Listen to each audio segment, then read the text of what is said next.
Live.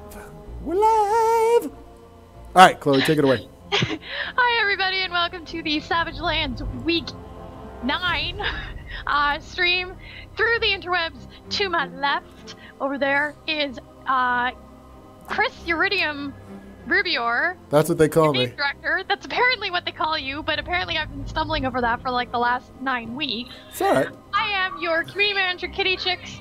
Welcome, welcome, welcome, everybody. Chris, say hello. Hello. That's pretty good. Yeah, it was good. It was cool. All right, I got something in my pocket. What the heck? Oh, it's my key card. All right. You don't put that in your wallet like everybody else does? No, because then it makes my wallet like super thick, and then it hurts when I sit down. So no. Sorry. All right. Perhaps for this today. Woot! This is where we're going. So what do we got? We got what game? Oh, this is Savage Lands. That's right. Yes. Yes, Chris. Yeah, I hate to break it to you, but you've actually been working on this game for almost a year at this point. I know, it's been so long. You really should remember what it's called. All right, hold on. What are we holding on to? I'm going to go to the store. I'm holding on. I'm going to the store page, guys. I'm actually breaking script. Uh-oh. Why is he doing that? Because Ever a good thing when Chris breaks script. Ever. I just want to see something, that's all. Okay. Let's see. All right, hold on. Hold on.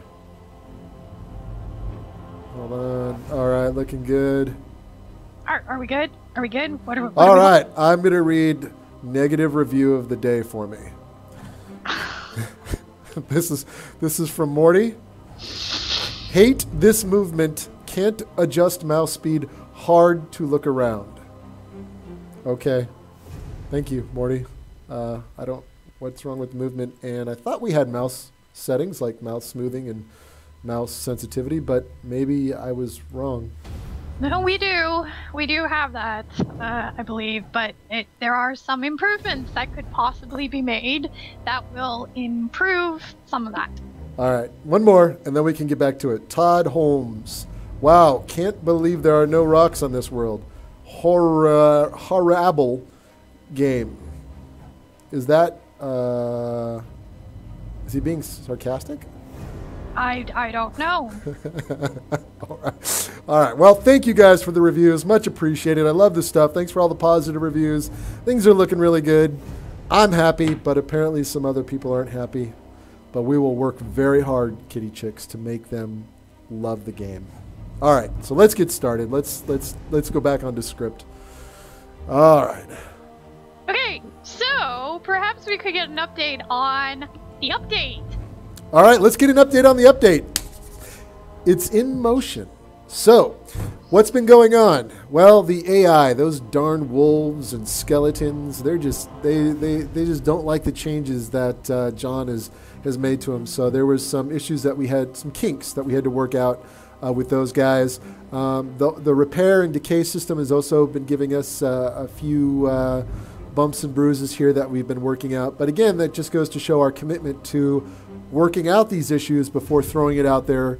And then for those of you that play the beta, we destroy your saves and destroy your player character data, which you guys all love.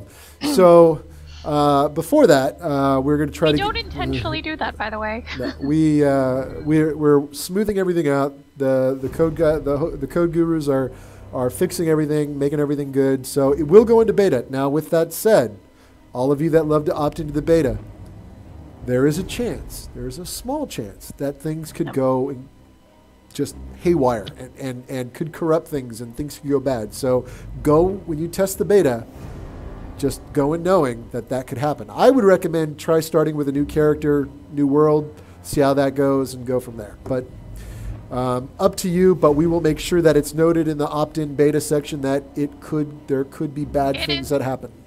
It is noted. I made that update. All right. Yes, Marine, I broke it, which I often do, often by a value with creature data, so it happens. So we got a lot of cool stuff going into the next update. I mean, we got a lot of tweaks that have been added. I've been adding new camps and ruin areas to the map. I think you guys are really going to dig the ruin areas. Once I get more ruins in over the next 1 or 2 updates, I'm also going to start adding in new NPCs, new creatures that have unique weapons that you can go and kill that spawn in specific areas. So I think that's going to be really cool. But I want to get half the island, and that includes half of the center area of the island, knocked out with some cool camps, different spawners. You'll notice too, as you make your way inwards towards the island, the spawners inside buildings produce different things. They're not the same stuff that you find in Argo. The stuff gets better the deeper you go into the island. So I'm also going to be overhauling the other spawners in Tillian, Ascara, and Befallen. I'm going to give Befallen a makeover here in time. So we're moving. We're moving quick. Well, we're moving. Last week we went over what was coming in the majority of the update. You did actually add some things over the weekend. You've messed around with some weapon damage, a lot with the wolves. Messed around is really harsh. I would say refined. Well, okay, yes, I apologize. I used incorrect terminology, although really it's more like messing around. I'm just saying. But if you guys have not checked out the update 8 notes that we have posted up in the forums, there was some stuff added. So just look for a little tag that says added on. I think it was on the 2nd that you added it. So that's, if you haven't checked it out, make sure you go back and do that. And yes, the Lycor spawner has been fixed for reals this time, as per your text. War Monkey, this is actually, this isn't DayZ, this is not Skyrim, I apologize. This is actually Super Mario Brothers. So, with that, let's see, what else do I want to talk about? I don't know. I just had something on my mind. Man, I got a million things going on in there. All right, well, yeah. that sums that up. So, long story short, we are thinking build candidate for the beta. Hopefully we'll get the beta out today or tomorrow. The test group we just want to make sure everything's good. I don't know, things could happen. There's potentially you guys will find issues. But hopefully today or tomorrow, that's the plan. And then we're going to let it soak for a week. Maybe we'll throw in an update or 2 if there are some major issues. But if there are no major issues, then the patch will come out. The next update will come out next week, which will be exciting. We have been working on other things. We do have some new creatures in the works, which you guys have seen. We're going to start working on the dragon attack stuff here once we get through this initial core AI stuff. We're revamping the giant dragon towers. You guys will love this. Little spiral staircases up to the very top. That's right. You've been promising the graphical redo on those towers. Gosh, I'm not actually sure when you first mentioned that, but it was a while ago. Hold on. Let me go check with Corbett. I'll be right back.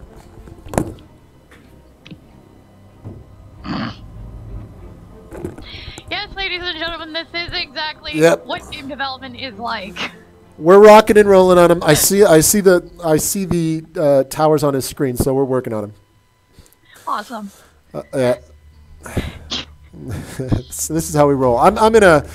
This is good times. Welcome to my dev stream today. I'm really energized. This is good stuff. I'm feeling good about the game. Things are looking good. I'm super excited. How much coffee and Red Bull have you had? I had like 5 cups of coffee.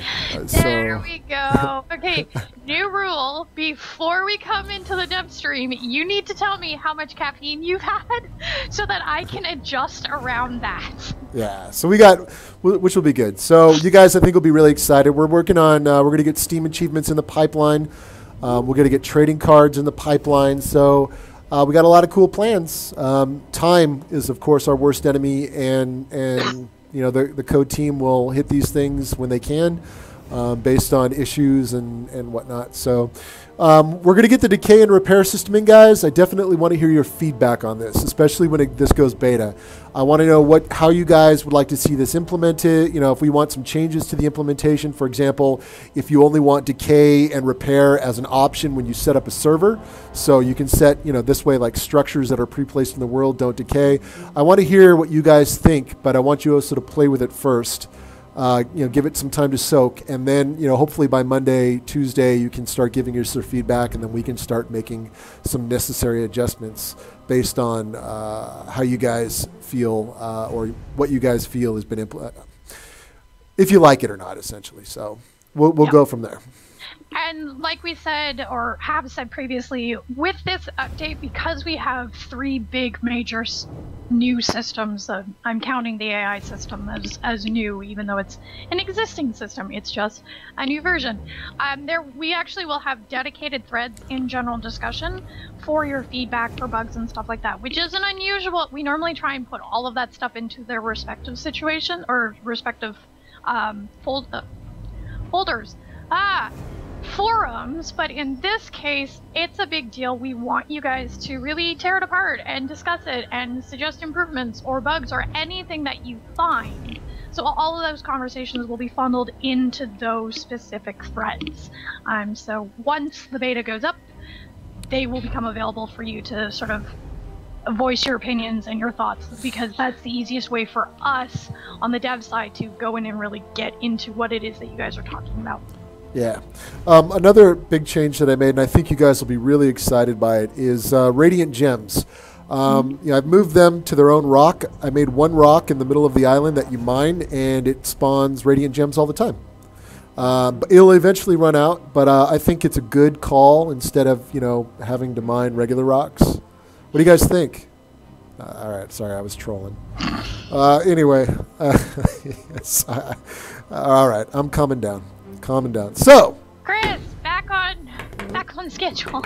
Let's. What else do we want to talk about, Chloe? We got some other stuff. The ruins. I think you guys are going to really like the ruins. Over the last weekend, I put together a lot of cool stuff. I've scattered a bunch of runes into the world as well. The monolith has seen creatures and minions of Kerr have been busy. Let's just say so. Something, the game is afoot. So I think you guys will be really excited by what we've added, and more stuff, more ruins are going to be going in. Lore is going to slowly come online here soon. I got some ideas on how we're going to introduce journals, diaries, and whatnot that you can find, and we'll go from there, along with some NPCs. But we got a lot of cool stuff in this patch, guys. Please, bear with us. Sorry it's taken so long, but we want to make sure it's decent. So one of the things that I actually wouldn't mind knowing a little bit, and I'm sure everybody else in the community would love to know, is so with these major systems going in, and we touched a little bit on it with Kerr and his dragon attacks, and we've talked previously, one of the next steps for Kerr's awakening, if you will. It's not necessarily his awakening. He's actually becoming more aware of the players that have been kind of invading his home turf, if you will. And now he's becoming more agitated because players are essentially the players and players are they're kind of exploring things. At the same time, he's kind of using the players to uncover certain things, while at the same time they're also getting pesty and interrupting certain things that he has going on. So, and that'll all be explained in time. The bestiary, I've added some lore in there. Kerr's description is kind of light, but I'm going to add to it in time as we start adding more and more lore elements into the world. Ragnarok now has a whole background. Lycor, I actually changed his background around a little bit.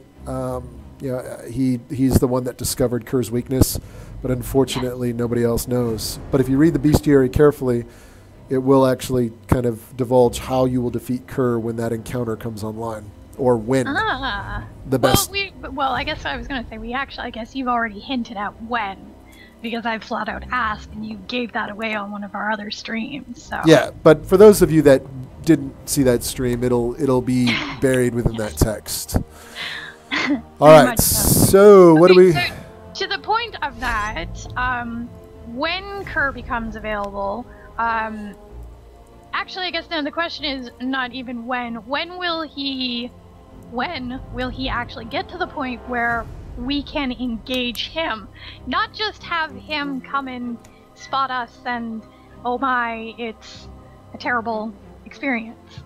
When are we not going to be dragging crisps anymore? When do we actually get to fight back at him? It's going to be some time, because it's actually going to be a full-fledged encounter. So it's not going to be, hey, it's like attacking the wolves. We're going to want to add in kind of a stage situation where, based on Kerr's health, based on the situation, number of players, attacks vary. So it's going to be a little bit more complicated than just, say, attacking a wolf or a skeleton, or even the forest giants for that matter. So when, hard to say, because we got to scope it out with John and find out exactly what we can and can't do within the confines of Unity. Gotcha. It is, we on a regular basis love to make Unity do things that it really doesn't like doing. So we like to push the boundaries of our engine, as well as, understand what we really can't do and where we're truly honestly limited by. Absolutely. So what else you guys got? What other questions you guys have? I'm watching chat. Anything good? I did start a server if anybody wants to jump in and play around. I don't have a lot of gear on this particular character, so I don't have a lot of freebies, which is unfortunate. And I apologize for that, but we can. Why don't I have a lot of freebies on this guy? Did you? Oh, I gave it all away in the last stream. Oh, okay. I was going to say that was. I'm just down to a bow and 5 arrows, so not a problem. So, Chris, here's one specifically for you. General Retribution wants to know: do you like Egyptian braces? Do I like? No idea what, I have no idea what that means. Egyptian braces. Are we talking about actual adornments and jewelry? General, please give us some feedback in the chat. I have no idea. I love Egyptian mythology. Well, as do I. I would actually like to see less Sumerian and more Egyptian, but that's just me personally. The chick who names all her cats after Egyptian goddesses. All right, Chloe, for you, we're going to call this bush Isis. There you go. That doesn't make any sense. No. You can have that bush, this one giant bush, the Isis tree. Can I name the second dragon? Maybe. Do you have her name picked out yet? We'll have to thumb wrestle for it. No. I fight dirty. Have you actually named the second dragon yet? Not yet. Okay. Yeah. We will refer to it as Dragon. Dragon number 2. Dragon number 2. Dragoness. Ooh, Dragoness. There we go. Okay, War Monkey, who has just joined us, I guess, for the first time this stream. Hello, War Monkey.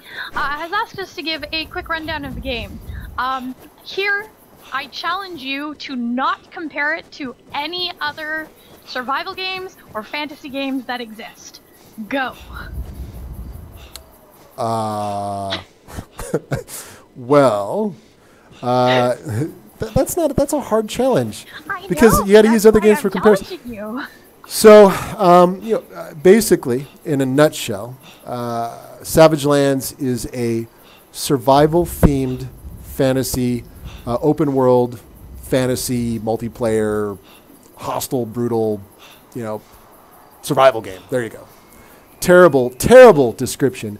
You can play with other players. You can play solo or offline. There's a PvP component if you wish to play like that. We give the players a lot of variety in how they like to set up their games for now in terms of hostile or friendly.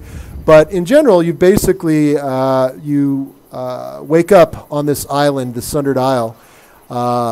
You're an exile that's been basically just cast away from your homeland, and you wake up here, brought here for some reason, which has been yet to been revealed.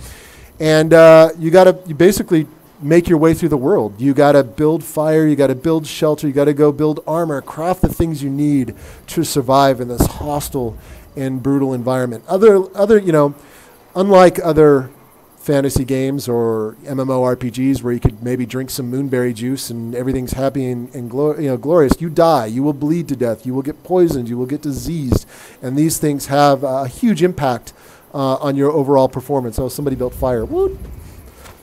So, it's a different game compared to other zombie survival games out there. It's a really fun and unique fantasy theme, very brutal overall tone to the world. So hopefully that kind of captures everything. Very unique, I think, among the current offerings that are out there. The great thing is, Chloe, myself, the dev team in whole, we're very active with the community. We love interacting with the fans. We listen to the fans. And, hold on. Plague Wolf. I'm going to go inside the house. Let the other folks deal with it. Is that what I'm hearing? Close the door. That sounds about what I'm hearing. So, yeah, it's definitely a different experience. It's one you want to play with your friends. You know, you can definitely beat up other players and take their stuff if that's what you like to do. And, you know, the game is still in development, which means we're adding more stuff, we're balancing things, and it's constantly evolving. And we're listening to player feedback, adding in the things that players want to make this experience more rich and robust, based on, you know, with all the with how things are going and what people would like to see. So that's the great thing about early access, is you get to be part of this experience and help us shape this game for the longer term. And just tagging off of that directly, with the community interaction, Praxis just asked in chat, is there a way that the community can see what our priorities, and be able to sort of understand how to give feedback on that? Part of how we do that, Praxis, is actually directly through the feedback and suggestion forum. Now, what I've been experimenting with my wonderful community moderators, both Devlin, Pixie, and Sean, in the last couple of days, is a way to translate suggestions that you guys have made into a more public list that you as the community can say, oh, hey, somebody's already suggested this, sweet, I want to vote yes, to hopefully get this idea into the game. It's not a guarantee that we will actually be able to implement the exact thing that you asked for. Great example is, say you're asking maybe for floors in a building. Well, the way the game works right now, doesn't mean it will always work that way, but the way the game works right now, adding a floor into an already existing building doesn't work, because the art and the build system are already there. We'd have to rip the two things apart. That doesn't mean that that won't happen that way in the future, but there are other things that we can possibly potentially look at doing that would solve the problem of occasionally having a house that has a bit of a hole in it where logs tend to go rolling downhill out of them. So just using that as an example. In that particular case, you know, yes, you can place structures on hills, and they kind of look awkward in certain situations. You know, could we add foundations to the houses? Potentially. You know, this is something we'd have to work out with code. Could we slightly morph the terrain to fit the structure? Potentially, again, based on how the world is, you know, built, that with the in terms of how we build it procedurally. It could cause problems, but that's something we got to work out with code and figure out the best possible solution. So do we solve it in art? Do we solve it through code and modification through the terrain? A good question. And at the same time, we also have to prioritize where that would fit. Do we need to fix the AI, or do we add foundations on the houses? Right now, I would say the AI is the priority, and the houses could come in a little bit later. So we do a little bit of prioritization on what makes the most sense in terms of the biggest bang for the buck. What will players appreciate? So that's kind of how we evaluate things. And code's kind of the gatekeeper to all this, in terms of what makes the most sense and when, and if they can fit multiple things in based on current components that they're working on, then we'll definitely hit it. So, you know, I would love to put we've talked about putting up a schedule online, but, you know, as we've seen in the last couple of patches, things just kind of happen, and that's why we put up the game. That's why we put out the preview, the game update previews every week, so you guys can see what's in the pipeline, and then we can talk about that. And then that's why we have the beta, so you guys can then provide feedback on those features that are in there, and then we can make adjustments in future updates for you guys. So, exactly. I mean, I'd love to say, here's what we're going to do in 2 months, but that could dramatically change based on, you know, updates that we're currently working on and the features that we get in and things you may like and may not like. So it's very fluid. Yes. I mean, which is good. good, because occasionally it means we get in systems ahead of time because it's something that the community feels really strongly about. Or even just reverse the order of, okay, we plan to do this system this week, but we're going to do this system instead, because the community feels really strongly about it. Yeah, and if you guys, in the forums, you guys have seen, for those of you that are hardcore in the forums, you've seen Jackie post online. She's she's one of our coders, and she's really active in there, looking at bugs and fixing things and taking in feedback. And Exactly. we talk about, when something big comes up, her and I kind of go back and forth on the best possible design solution. A lot of times, her and I will say, "Hey, let's just get it out there and see what everybody thinks," and then we can make adjustments accordingly. So, it's Savage has been, I would say, we have high level features that we want to get in, and we know we got to get these in. But a lot of times, a lot of other things have been very fluid based upon your feedback. Yep, absolutely. And that's one of the benefits of having a smaller team, is that we are agile in the way that we respond to things. And I know there's at least one person who's currently in chat who's going to shudder the second that he hears me say agile. But it's not, when we say agile, we don't mean agile development. We just mean that we can respond quickly. Oh, there's a problem in the game with the most recent patch. Okay, let's go bug it and fix it and get a patch out the same day. That's not always easily done with a larger team, because you just have so many more working parts and pieces that go in together. So, sorry, Zelkris. No, I think the interesting thing about game development, and when it comes to process and methodologies, Scrum, Agile, and all that good stuff, it varies. Game development's incredibly fluid and iterative. So, yes, in a lot of cases, it's very hard to pin down to one particular process unless you know exactly what you're building. If you're building, let's say, Farmville 2 or some other type of game. But in the case of like Savage Lands, it's an incredibly fluid process simply because of all the systems, all the components, and it's still alpha, if you will. Yeah.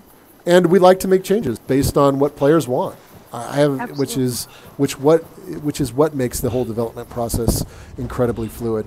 But luckily, we got a great team that can move really quickly and make changes, and it's pretty cool. Ooh, of course.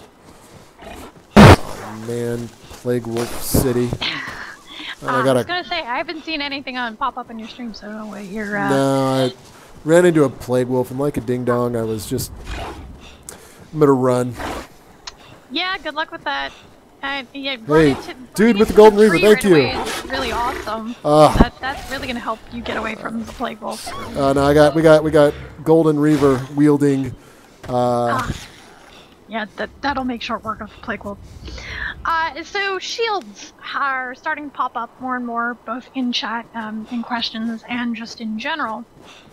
And with the PvP now in game, and some additional changes, not changes to the PvP, but to the player. We've got some new sound effects going in patch, update number 8, that will actually give you some feedback when you take damage, which is something that Chris slid into the patch notes. You may not have seen those yet. Where do we feel that shields and blocking and all that stuff is going to come in? It'll probably come in time. We got a lot of other things that we gotta, hammering out the AI was incredibly important. Still tweaking out any animation issues with the player, so we got to still work out a few things. But I think it'll come online, maybe in the next month or two. We got a lot of Steam achievements. We got trading cards and other things that we want to get in. So it's just all time. But it's something we want to do. We actually have assets for these, and we will, they'll eventually get in. So they may not be in today, but there's a lot of cool things. We got bows in. We got a lot of weapons. We're going to be adding more weapons, working on some new armor that we're going to be adding into the game here shortly, as well as, like I mentioned before, new creatures, new weapons, and all that good stuff. And of course, it always comes up. Maureen just asked, do we have future plans for additional islands? And the short answer is probably not during early access development. Probably not. That there is always a chance that something could change, but the Sundered Isle is where the majority of the action takes place right now. So there is potential for that in the future, though. Yes, absolutely. The Sundered Isle. If we do make the changes that we'll be making to the Sundered Isle, will be aesthetic. We're going to be adding in more things that make the island, areas feel more unique, because right now the way the trees and everything are kind of spread out, I'd love to see, I'd love to have denser areas on the island of trees with lighter areas, like down in towards the water, we have kind of a lighter tree pack, and as you go up higher into the higher elevations in the center of the island, those trees become denser. So those are things that we're going to be working on, as well as adding in, unique props and things that make the environment interesting. So when you guys get into the new patch, you're going to find one of the things I'm trying to do is pepper in a lot of different camps. So as you're kind of moving along through the world, you will stumble along a camp, be it burned out, whatever, but you will stumble into these little places that you can take refuge, or maybe even find some cool Easter eggs that I've planted in quite a few of them. So, but it'll be nice for you guys. There'll be things to find, and these camps are also beneficial. The reason why I'm peppering them in now, they're also going to be crucial to how I incorporate lore into the world. Like I said, you'll be finding diaries, journals, and all these things that kind of fill you in on what happened. Different areas of the island will have different, things will have played out differently on other parts of the island. So that's why I'm working on this pass right now and getting it all in and done. And for those who are trying to find a particular place or want to find a little bit more lore, we do have our wiki, which I'm sure Sean or Dev will be very, very awesomely typing into chat momentarily, the link to that. And each of the locations that are currently in the game that we know the name of have entries, and as more lore becomes available, and wow, that looks like a huge ball of fire from Kerr in the background. Nice shot. As the lore becomes available, and it goes in not only in game, thank you very much, Devlin, you'll also be able to find that likely on the wiki. And if you see something in the game that you think deserves to be on the wiki, go ahead and add it.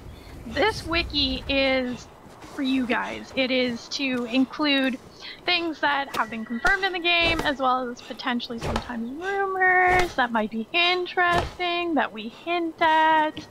I don't believe that there is a location for the secrets that Chris loves to show off yet. I don't think anybody has actually gone in and added some of those, but for those who are secret hunting and just can't find it, you might be able to find it. Did Devlin update the location of the Flesh Ripper? I don't know. Potentially not. I mean, that's there. So we have had one person find a very unique weapon in the game that unfortunately somebody was trying to get off the Sundered Isle and keep from Kerr. But it's added some cool lore to that particular weapon. Nice. Ooh, animal bone. I don't need it. And I don't have any bags. I'm just kidding. I'm in trouble here. Carrying. Hey, anybody? Go eat. I Goodness know. gracious. I'm out of food. I'm a wreck. You're gonna die. You're gonna die on stream. You haven't died on stream in a while. Well, except when you're actually. Nah, I got a bandage. Let's see. What do I got? I got a bandage. Oh, if I had a fire, but I don't have any flint. Man, who made this game?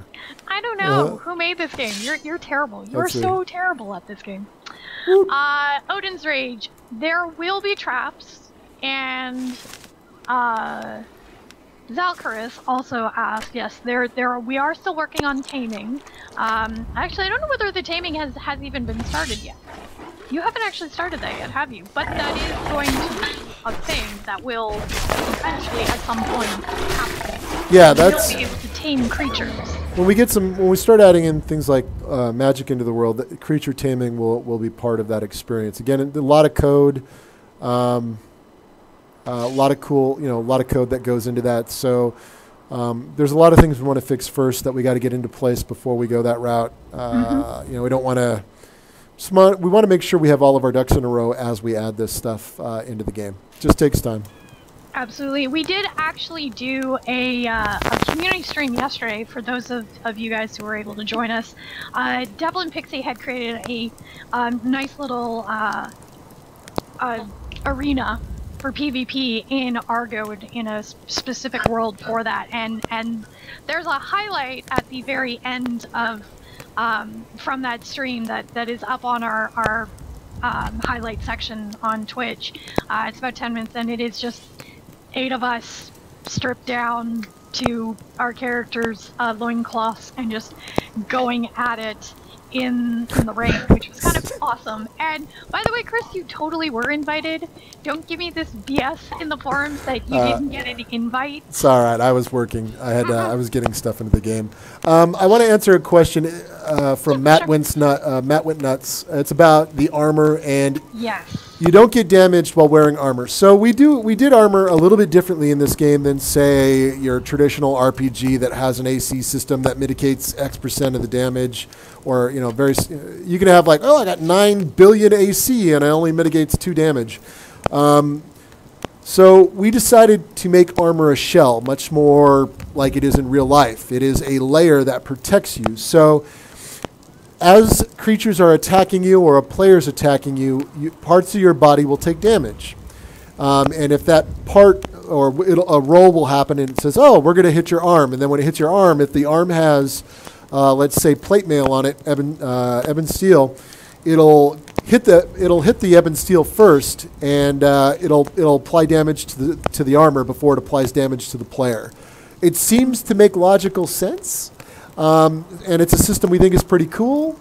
And I want to continue forward with it if possible. I'd hate to go to a traditional RPG AC mitigation system. I think they're complicated.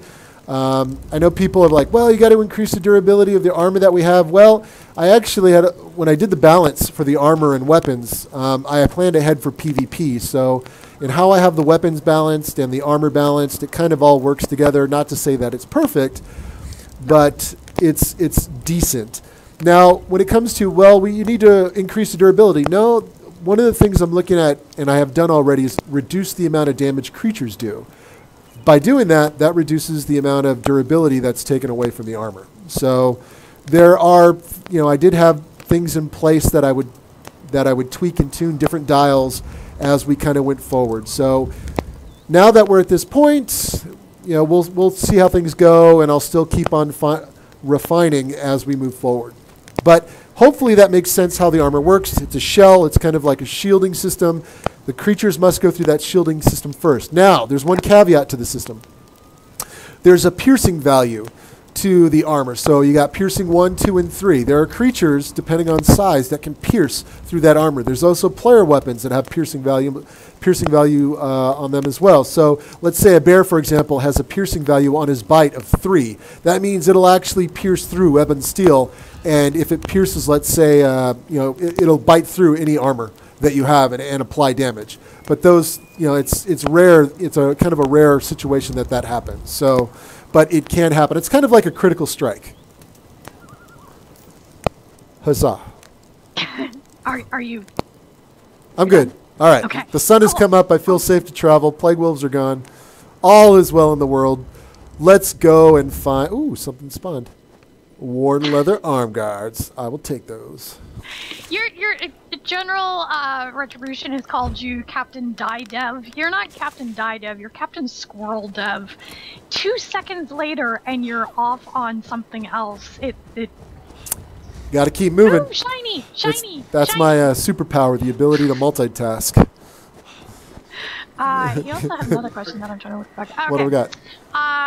So he's curious about Perk's systems.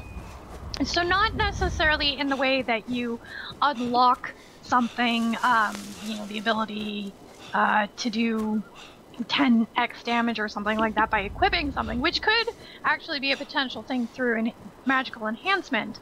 But what he's actually talking about is as you survive longer and longer, would you be able to perhaps adjust to the cold, or survive poison better, something to that effect? Do you have any idea would that be something that you think would be in line with Savage? Absolutely. It sounds like a really cool idea. I think if we did, you could actually use stupid wolf. Days Alive, or Days Survive. We could use that as essentially almost an experience system in that, at day 10 you get a perk. For example, let's say you only take half, your cold damage is halved. At day 20, you now have your stamina is greatly increased. So there's some cool things. I'd have to think it out and see how, what makes sense and what would be a lot of fun. But it's definitely a really cool concept, and I think we could apply it to the world, in a way that makes sense for the world. Yep. Now, something that Torgen, I'm sorry if I mispronounced your name there, has asked is, are we ever looking at the ability to do sliding difficulty levels? Because that's actually something that has been suggested, where for players who want the very hardcore experience, the ability to, say, turn off the death marker indicator, so when, or your corpse indicator, or to make it enemies spawn a little bit less, or even your idea of the ability to change when you start up a server, do you have decay turned on, things like that. Would that ability to customize be... I think once we get dedicated servers online, adding in features like, for example, let's say you have insane difficulty, and that turns off things like the corpse marker. We can add in global multipliers to, let's say, creature damage, some very basic things that increase the overall difficulty, but at the same time maybe do some things where you get better spawns. We'd have to think it through. Jackie and I kind of talked about difficulty when we were hammering out this the decay and repair system a little bit. So it's kind of come up in some ways, but we'd have to think about it. I think giving admins, server admins, when we get dedicated servers online, the flexibility to set up their modes of play or their servers the way they want would be a pretty cool way to go. Yeah, and at this point, the plan is still... obviously can be changed to not necessarily have hosting companies, but to allow individual players to choose to host themselves, right? That, although maybe we haven't actually. Well, if we have dedicated servers, then hosting companies and players themselves can set up a box. Mixture of. We just need to give players and other facilities the ability to host these servers and allow players to kind of, just like you would DayZ or any other game. Ideally, we'd make it less complicated than DayZ, but that would be my perfect world. But yeah, I would love for, this is something that is on our list to eventually get to. But again, we're just hammering out a lot of bugs. As you guys noticed in the game itself, it's, for the most part, it's incredibly stable. The code team has done an amazing job keeping the game really stable. Yes. And that is that's kind of a core pillar for us, is stability.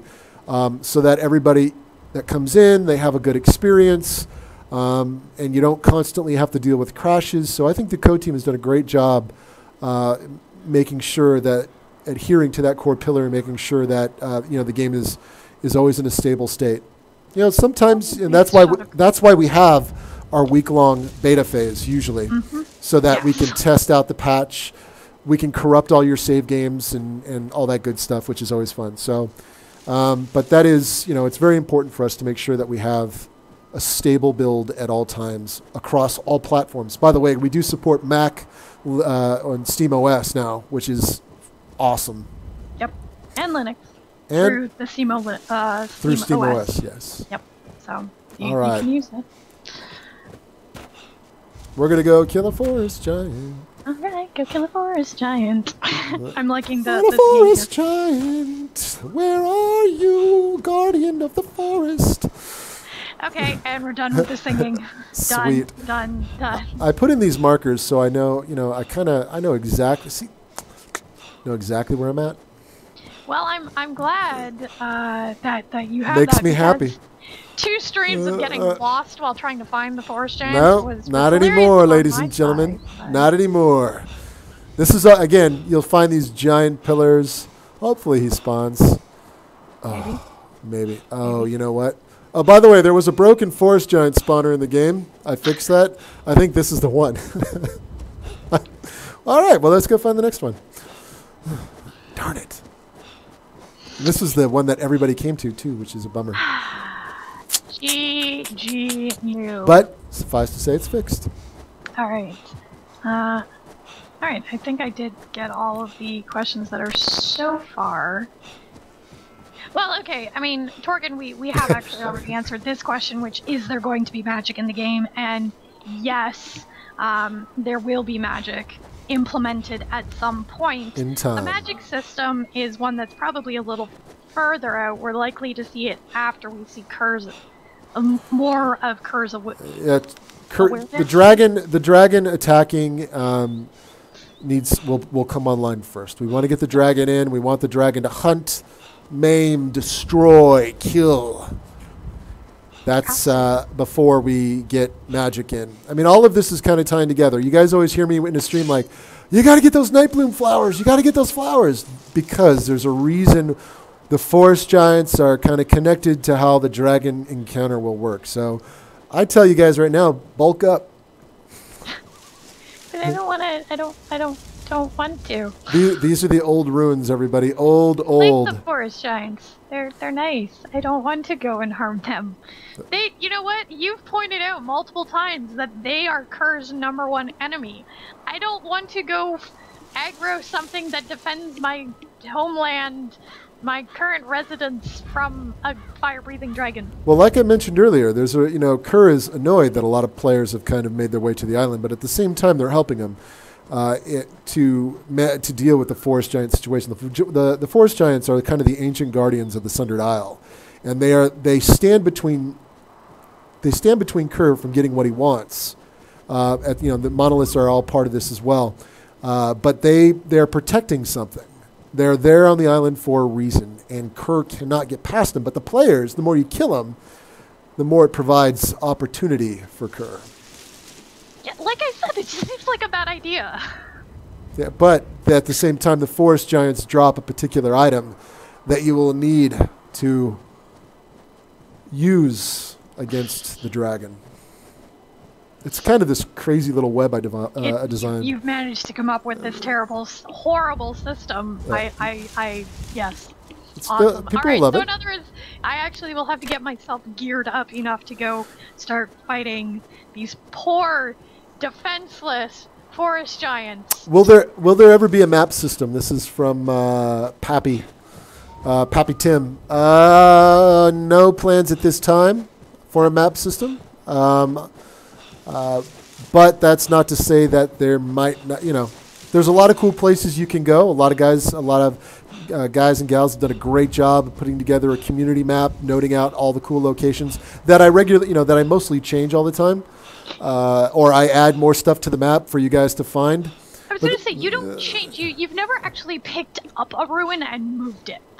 You've added to existing ruins, but you've never actually... Yeah, so I've not ruins and not the pre-placed towns like Argo. Those are there for a reason. Yeah. But a lot of other things, like people have noticed rocks that have kind of just magically gone away, and I moved things to, It's the middle of the island so that Chris knows how to find the forest giants. Well, this is for everybody. So when you are in the center of the island and you find these giant pillar stones, these are found out in the water regions, and then they're also found in density in the center of the island. So when you stumble across these, you're in a bad area. I've also I've been adding more and more stuff out here to the center of the island. We have a bunch of new rocks that I want to get in that look really cool that I'm going to pepper into the center island as well. I might take out the pillars and put the other ones in because they look so awesome. But we'll see. It all depends on my mode. All right. Well, on that note, I'm actually going to do a quick giveaway because we haven't done one of those this stream, and and it's already 1:52, Chloe. What have you been doing? No. I don't know. Answering questions. All right. I guess let's do a giveaway. All right. So let's go with rock navigation. One word or one phrase, all squished together, no spaces. Rock navigation. I really hope I spelled that right. Nav. Oh, you know what? I got to hit. Okay. Oh, we're rocking and rolling. All right, so what do we got to do? Okay, I did spell it right. What? I always have a moment when I'm doing a giveaway in chat, that momentary panic of, I know there's the 30-second delay, and if I mistype something, it's not going to enter you guys into chat, or when you guys enter it into chat, it's not going to keyword it properly, and I panic until I start seeing people actually going into the giveaway, so, phew, okay.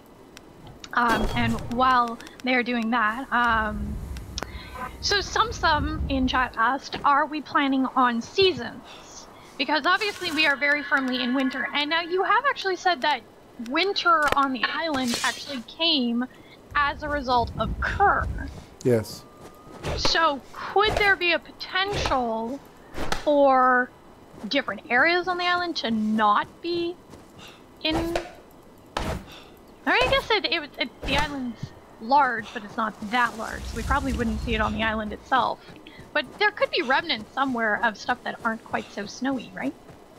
Yes, these are some of the things we'd like to explore over time, and seeing if we can put in more unique. We use a variety of different types of tools to kind of procedurally add trees and populate the world with stuff. So there are some slight restrictions on these tools. So we want to see what we can do to free this up to make areas in the island look a little bit more unique.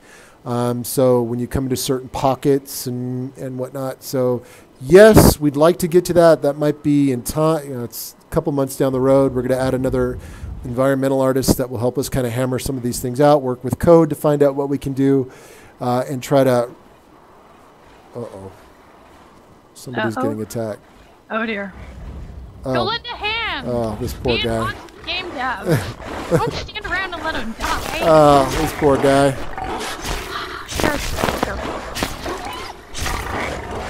You're terrible. You're a terrible game dev. No, he was running at me. All right, I'll help you out, buddy. I'll help you out, guy. All right, so yes, the short answer is yes, we'd like to get to it in time. Wolves. All right, and congratulations to our 3 winners for this giveaway. It is for a copy of Savage Land, so of course, if you've already gotten a copy of the game, you want to be able to share it with a friend, or do stream, or do Let's Play videos, you're more than welcome either way. These are full copies of the game, so you can share it with a friend, or hopefully if you don't already have it, you can actually come play with us. So that is Picky Sulu, Gandaleg, and Marquito. Sorry guys, Twitch names, my mouth doesn't always work very well, but awesome! Thank you, congratulations to the winners. And Monk has asked, really quickly, about what happens when we have to do a game wipe. To date, we've actually only had one time where we've had to do that through our development process, and that was actually during the time when we moved from alpha to early access. Rather, I should say from closed alpha to early access. And that was because we had some pretty big changes on the code side that we looked at and went, we were just going to have too many problems with old code sticking around, so we had to make that. We had, I guess, an unintentional partial wipe for some folks, some characters, with one of our last updates, and that was because we were correcting a major inventory read-write bug. And that did cause some folks to lose access to some of their characters, which really sucks, and we hate when that happens. But that's a part of game development. So we do not have any intentions right now of doing that. We try and give you guys a heads up when we know that it's a possibility. With the last one, it was a bug. We didn't know what was going to happen. So that was the fact of that. So we don't want to do wipes. We actually like the fact that you guys can use older code, use your older save files, because of course, you know, this game's been out for 2.5 months now, or almost 2.5 months, which is crazy. So, you know, we know that you put a lot of time and energy and effort into some of your builds and some of your worlds, and we don't want you to lose that. So. General Retribution, you obviously saw my face when I ran into that rock. I was like, darn it. I thought then I realized, oh, wait, I fixed that in the next patch. Yes. Yeah. Yeah, that's the one thing that's kind of weird for us is we work on the new stuff so much that coming back to an existing world, sometimes it doesn't actually, we don't remember what we changed. I do most of the time. And then I forget, usually it's going back. I'm like, oh, wait a minute. Yeah, we're in the older patch. So this is Dragon Tower 3. Won't it be super awesome with staircases that you have to climb up to the top and then you can fall to your death? Wouldn't it be super awesome to give these Dragon Towers names other than Dragon Tower 1, 2, and 3? Sorry, that's my dev name for them because that's how I have them set up in Unity. Yes, actually, one of the... went on the stream a couple weeks ago. He was like, I don't know what they're actually called. They're Skeleton 1, 2, and 3 to me. No, they're Defiled. Oh, Defiled, Tortured, and Undead Furious. I know what the skeletons are called. The Dragon Towers, part of their overhaul, each one is going to be uniquely themed. So we'll call them by their themes? Absolutely. Well, that's the intention, right? Like the Tower of Kalsul. How's that? You're going to have to write that one down for me. I don't know. I will. I promise everybody that these will all have names. I'm running to Befallen, by the way. We're going to go. That's useful for me because Chris very often, when he goes, yes, goes like, Town 1, and I come back to him and I'm like, I don't know what that is. Yeah, just go to Town 1. What town is this, Chris? Yeah, it's over at Dragon Tower 3, or just go to Ruins 4. That's where they're at. Oh, wait, yeah, that's right. That's the dev name. Yeah. In the tool. Not so useful. Sorry, guys. So if you hear me say that, that's because when I'm always in the tool, and I just jump back and forth between folders and where I have everything organized, and yeah, so I apologize. All right, here we are. We're at the other side of the island. Whoop, whoop. So Monk wanted to know, are we ever going to be able to go into the towers? And of course, I want us to be able to go into the towers because last week we did talk about having the sauna room in one of them, and I want to be able to go sit in the sauna. That's part of the redesign, so you guys don't ask those questions anymore. Oh! No, you won't be able to go into the tower. Yeah, we're redesigning them so that they don't have windows on them. So you can't get inside. Yeah, welcome. Yeah, they were a great first pass, and then it came to the realization that these aren't going to work. Yeah. We don't like these anymore. We're gonna put some really cool stuff in. Oh, here comes the skeleton. Darn it. Oh yeah, all these skeletons have weapons now. They all drop the right stuff. It's a slow process. What you guys need to remember is that you're actually seeing a very, very, very public development of a game. 9 times out of 10, all the stuff that you're asking about, we would normally be doing, but very privately for 2 or 3 years before the game ever actually comes out. So occasionally, when we do something and it epically explodes in our face, or it just doesn't make sense, we would potentially have caught that eventually during game development, but you guys get to see egg all over our face, which is kind of fun. This is why I love early access, is because you guys do get to be part of the process. I've worked on many AAA games throughout my career. I've been on games that have gone 2-3 years. I was working on a title that had spanned 5 years, but I had to get off that thing real quick. I was working on it part-time. I was kind of part-time on it, but it was in development for 5 years. Unfortunately, never saw the light of day. But these being able to be part of early access, allow you guys to be part of the development process. Sure, we expose ourselves more than we ever have in the past, but I think it's fun because I love gauging reaction. Like, oh, they love that. I didn't expect them to love that. Oh, wow, they hate that, but I thought everybody was going to love that. And and that's what's really cool about the whole early access process. I wouldn't develop any other way in this day and age anymore. I love having the community, crowdsourcing ideas, giving us feedback. Man, we should have. I think back. I'm like, I wish we would have done this on Command and Conquer. Boy, we would. This would have. We'd be on like Command and Conquer 20 by now. It is definitely. I don't. Or would be on the original Command and Conquer with tons of new stuff. But yeah, this I love developing games like this. I mean, you do get those negative reviews, which I love. By the way, thanks guys. I appreciate those. I appreciate the ones that make sense. But, it's just all part of it. People, early access. You're going to come into it. Don't expect the full game, because a lot of times those games are in development. The game is really polished. If you compare it to other early access games, I think it's pretty darn polished. It's been in early access, and the amount of time that it's been in development prior to that, because we were in development for about 9 months before we went to alpha. You know, we just hit the end of month 11.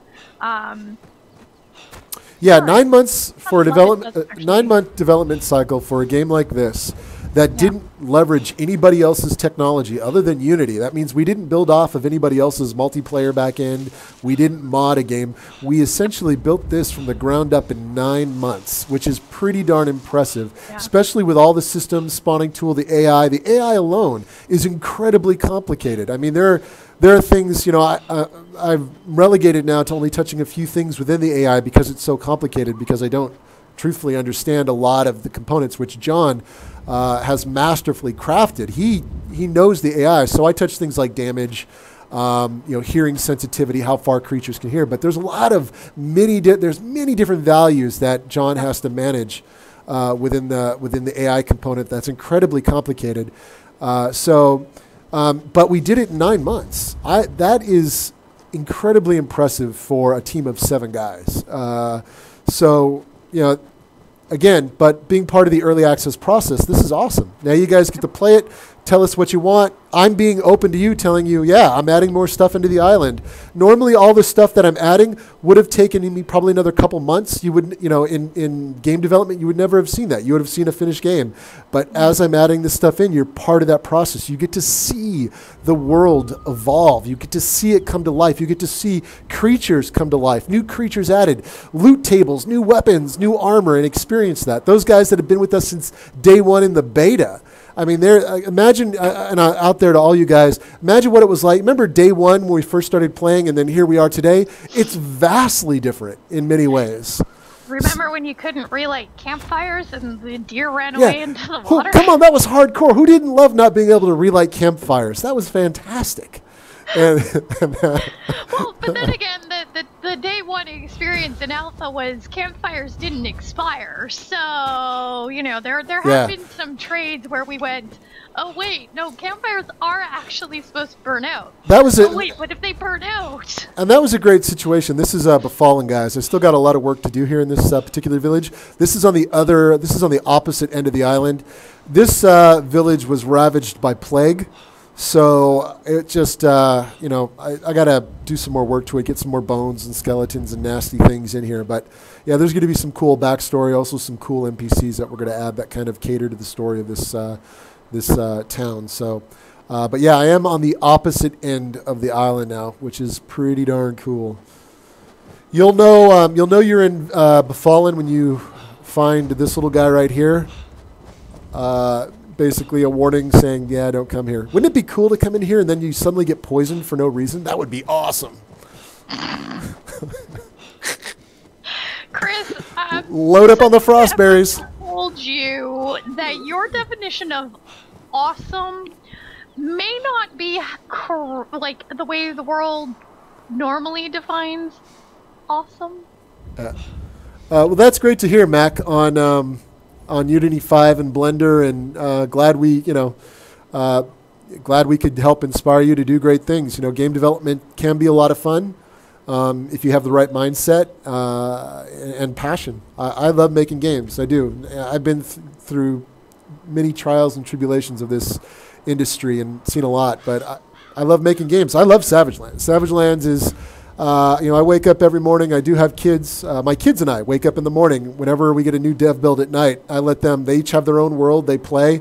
I get feedback from my oldest on what I should be doing as a designer, because obviously I'm doing things wrong, which is super awesome. But, you know, it's a cool experience. I love building worlds like this that people can enjoy and have fun. And when I see people with hundreds of hours in the game, I'm just blown away. That for $25, you know, or whatever wherever we're at with our price right now, that you can play, get 100, 200 plus hours in, where you play game. You know, some of the AAA games only give you like 6 hours of gameplay. So that's pretty cool to be able to build that experience, and it's still getting better as we go forward. So I'm super stoked. On that note, I think we're going to wrap it. So I'm going to do one more giveaway. Chris, you get to pick what the keyword will be. Befallen. Befallen. I probably should have guessed that one.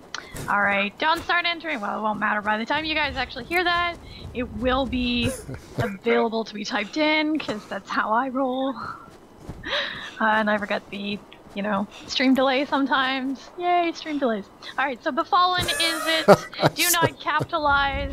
The system doesn't like capitalization. I don't know why. But it is for another copy of the game. Just like before, you get to message me afterwards. I'll pick a couple of winners. This can go out to a friend. It can be used for yourself if you don't already have it.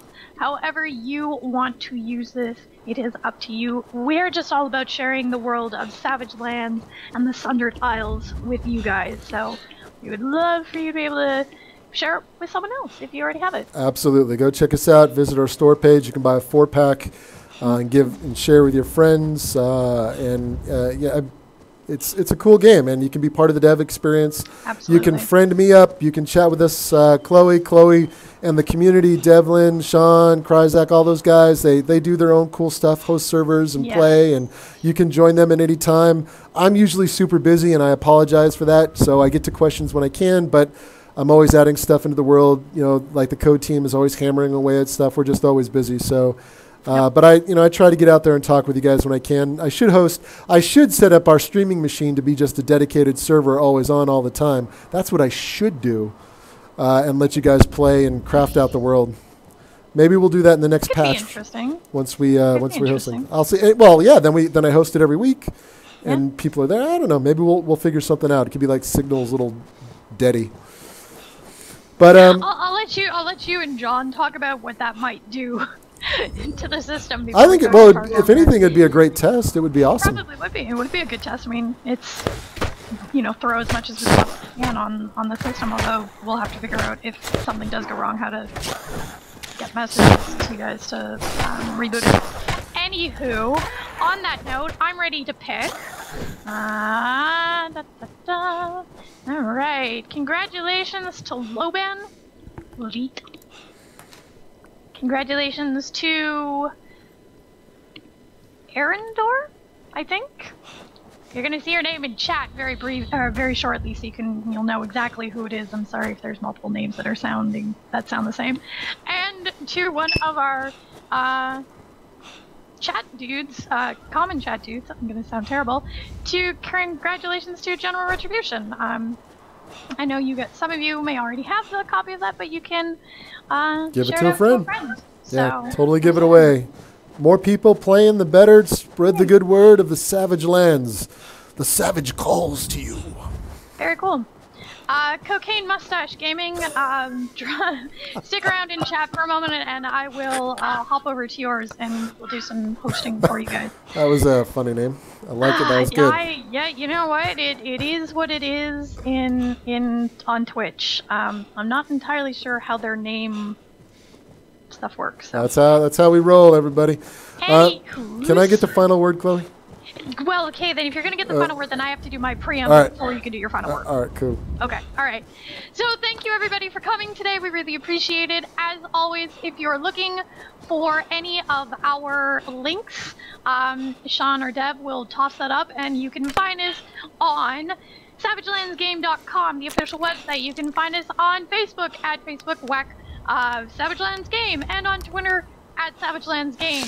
You can tell naming convention is very consistent here. If you have any questions or anything like that, you can always post them up in the forums. We do our absolute level best to answer them in a timely fashion.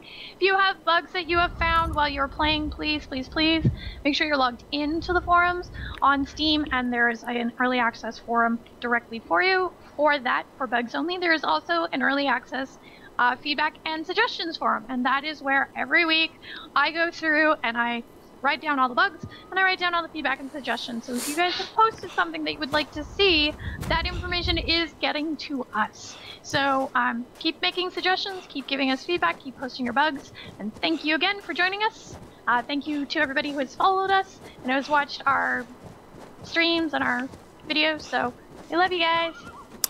Yes. Can I go, Chloe? Yes. All right. Thanks, guys. No, I want to thank everybody, as always. Appreciate the feedback, support. You guys doing awesome things to help us make a great game. We love it. We appreciate it. The dev team, we please, like Chloe said, post in our forums if you find bugs. The code team, myself, we're always in there looking to see what we can, quickly hit, and also to figure out if there's larger issues somewhere. We got the beta coming soon, so remember, you opt in, there's a risk factor. So I'm going to throw that warning out there in stream right now. There's a risk. Things could happen, bad things. So I recommend maybe creating a new character or keeping your old world, but moving your character. There's a couple different ways you could do it, but you're going to you're going to see all the new changes at your own risk. But nonetheless, it still helps us when you go in there and play it, because if you crashes and bugs, those are all things we need to know. So thank you guys for coming to the stream. We'll see you next week. Maybe we'll bring in a special guest. I don't know, but we'll find one. Yeah, that's all good. Cool. Bye. Cool. Have a good day, everybody. Have a good weekend. And I got to figure out, as always, how to turn this thing off. It's like a lot of work. All right, so all right. Good. See you, everyone.